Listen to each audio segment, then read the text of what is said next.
We absolutely need to trust women, and we need to make sure that women have the final say in the decisions for their own body. Well, what we need to do is pass what's called the Women's Health Protection Act, which is what we just have passed out of the House, and I voted for now 2 times, which essentially is the same language in Roe v. Wade. So I'm happy to stick with where we should be, which is where we were before the Republican-stacked Supreme Court took away these rights.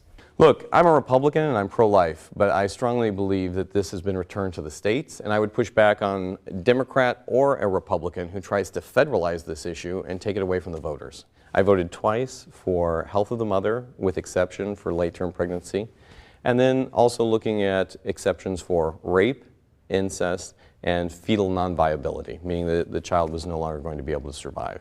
So those are important exceptions that we've offered. We also are looking at this in a compendium of life, from how we provide telehealth medicine to women prior to birth, including over-the-counter contraception, all the way through health of the mother and baby through pregnancy, and importantly on those things that happen directly after pregnancy. Now, beyond just what both candidates are saying, we wanted to know how they have actually voted on bills about abortion access.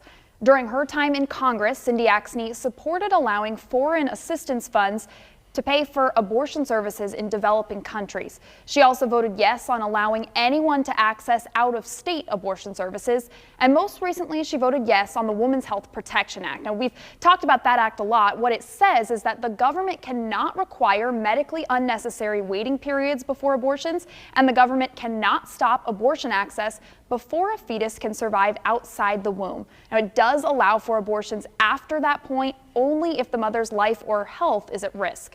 Now, Zach Nunn hasn't served in Congress, so he hasn't voted on any of those bills.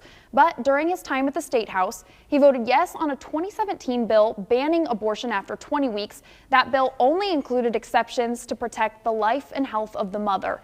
A year later, he voted yes to banning abortion after a heartbeat is detected. That's usually around 6 weeks of pregnancy. That bill did include exceptions to protect the life and health of the mother, and in the case of rape, incest, or fetus abnormalities. Nunn also voted yes on a bill for over-the-counter birth control and on a bill to fund abortion alternatives like pregnancy resource centers. Stacey?